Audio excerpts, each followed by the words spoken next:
Well, Tucker, you've gained some insight through some field work, I guess. You've been with these sorts of women. What have you learned? And tell us some stories.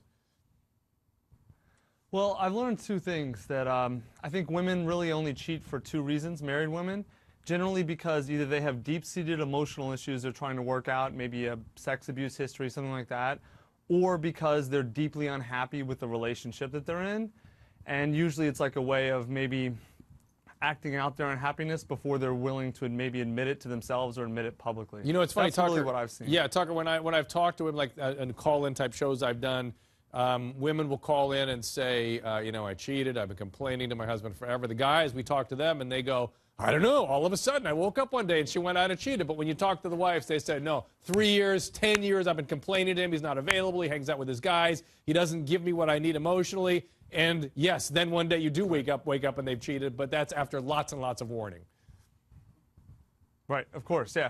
No, women, unless the woman is, you know, has some issue or is crazy, there's generally a lot of preceding steps before she goes out and starts cheating. All right, let's define crazy, because I don't want to just let that lie as a term that sounds so pejorative. But this is something I think people do need to understand. And Simone Bien's coming in here a little bit later. She's a relationship and sex therapist who I work with and sees things the way I do. And I think, Tucker, your field work has taught you the same thing, which is that when women have trauma, particularly trauma around sexual experiences, they tend to act it out over and over again. Humans have this crazy way of recreating and re-traumatizing themselves once they've had a major trauma, right?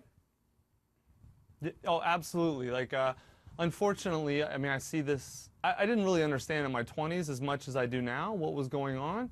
But generally, girls who maybe, and you know, maybe even to a lesser extent guys, but when you see a woman who is extremely promiscuous, however you want to define promiscuous, you know, in her social circle, any sort of extreme behavior like that is usually some way of sort of acting out, recreating the trauma, or trying to fill the void that, you know, an absence or some sort of other trauma created. I don't mean crazy in a bad sense. I just mean she has emotional issues that she hasn't worked out. Someone hurt her in some way, and she's trying to maybe unconsciously solve it through, you know, hooking up or something like that.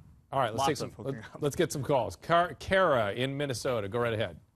Hi, Dr. Drew. I love your shows, and I love your demeanor. Thank you. Just wanted to say that. Very kind. I've been married for 19 years, and we've dealt with that infidelity over the years. The first time at about 7 years into our marriage, he and then I, and both of those affairs ended.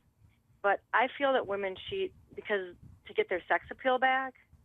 I think spouses take each other for granted, and you just don't feel sexy with your spouse anymore. Well, Kara, that is one of the, is it Kara or Kara? Kara, that is one of the things that was pointed out in that Men's Health. Is it Men's Health magazine? Can somebody help me with that? I think it was Men's Health we said was the article was in.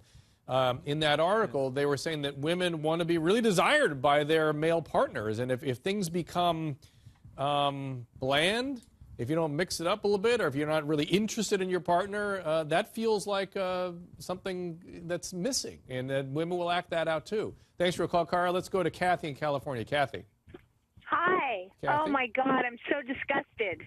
Look, you can feel sexual and sexy with your husband.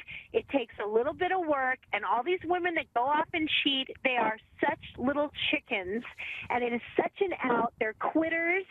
They made a commitment to something, and they just want an easy way out and a quick fix, and it's gross and disgusting. And I'm telling you, my husband thinks I'm hotter now than I was the day that he met me.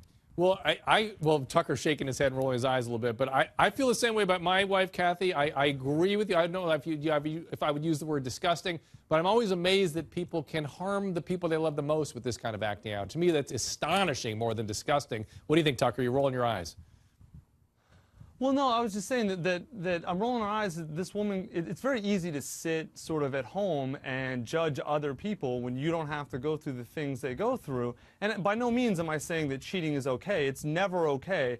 But there's a lot of times where there's a lot more to a situation than someone understands. I mean, listen, I've been on this side of the camera for a long time. I understand. And most people who kind of sit on the other side and say, oh, if you do X, you're automatically wrong.